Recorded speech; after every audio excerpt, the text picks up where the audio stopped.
এমন সময় আসবে বাপকে পর্যন্ত শহীদ করে দিবে, মাকে পর্যন্ত শহীদ করে দিবে।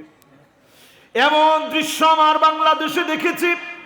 মায়ের গায়ে সন্তান আঘাত করেছে, হাউমা করে মা আল্লাহ আল্লাহ বলে চিৎকার করেছে।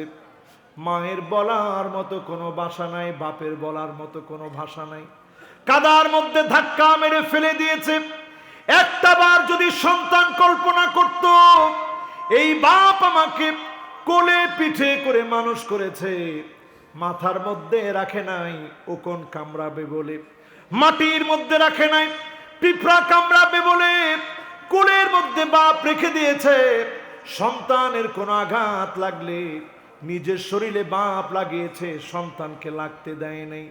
যেই বাপ তিল তিল করে সন্তানকে মানুষ করলো, যেই মা খেয়ে না খেয়ে মানুষ করলো, কিয়ামতের আগে এমন হবে অধিকাংশ ছেলে মা বাবাকে ভুলে যাবে। ঠিক কিনা বলে? বৃদ্ধাশ্রমগুলোর দিকে তাকায় দেখে, এই বৃদ্ধাশ্রমগুলা ভরে আছে বড় বড় শিক্ষাবিদ, বড় বড় পণ্ডিত, বড় বড় চাকরিজীবী, বড় বড় টাকাওয়ালা, সুদখোর আর ঘুষখোরের মা বাপ সব বৃদ্ধাশ্রমে আছে। ঠিক কিনা বলে? আমি চ্যালেঞ্জ করে এই মাহফিলে বলতে পারি, দায়িত্ব নিয়ে এই মাহফিলে বলতে পারি, কোন একজন আলেম, কোন একজন ইমাম, কোন একজন মুয়াজ্জিন বেতন ৫,০০০ টাকা হলেও মা বাপকে বৃদ্ধাশ্রমে যেতে দেয় না। ঠিক কিনা বলে? এই মাহফিল সাক্ষী থাকবে, এই মাহফিল সাক্ষী হয়ে থাকবে। অনেক বাপ এমন আছে নিজের জমি বিক্রি করে সন্তানকে পড়াশোনা করিয়েছে, সেই সন্তান মা বাবার অবদান গুলা এক এক করে ভুলে গেছে। এমনও বাপ দেখেছি গোয়াল ঘরে পড়ে আছে, থরথর করে শীতে কাঁপতেছে। সাংবাদিক গিয়ে প্রশ্ন করেছে, এই শীতের ভিতরে কনকনে শীতে গোয়াল ঘরের মধ্যে আপনি কেন পড়ে আছেন?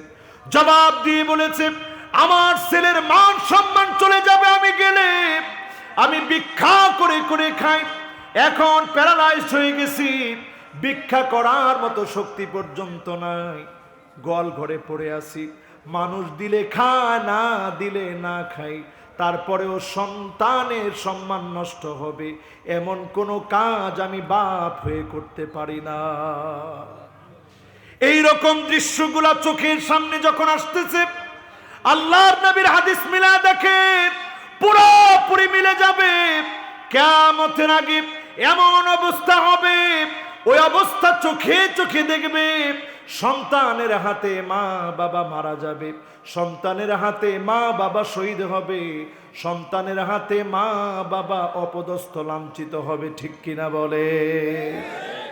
পুরা চলে আসছে সেই সব। আমার ভাইরা, আমাদেরও তো মা বাবা আছে। আমার আব্বা আমি প্রায় দিন দেখি, একজন শাইখুল হাদিস, একজন মুহাদ্দিস, দীর্ঘদিন ধরে তিনি হাদিস পড়ান। আমি প্রায় সময় দেখি যখনই আমি রাত্রিতে যাই, 2টা 3টা 4টা বেজে যায়, আমার বাসা 5 তলাতে, শুধু নিচে হর্ন বাজতে দেরি হয়, আব্বা দরজাটা খুলে দাঁড়ায় থাকে, আমার চুলের গোড়া থেকে নিয়ে পায়ের তালু পর্যন্ত তাকায় তাকায় দেখে, আহারে আমার ছেলেটা কি সুস্থভাবে ফিরে আসছে। এই মা বাপকে যদি আপনি কষ্ট দেন, এই মা বাপকে যদি আপনি দুঃখ দেন, রিদার রাব্বি রিদাল ওয়ালিদ, আপনার মা বাপ যদি খুশি হয়ে যায়, মালিক খুশি হয়ে যাবে।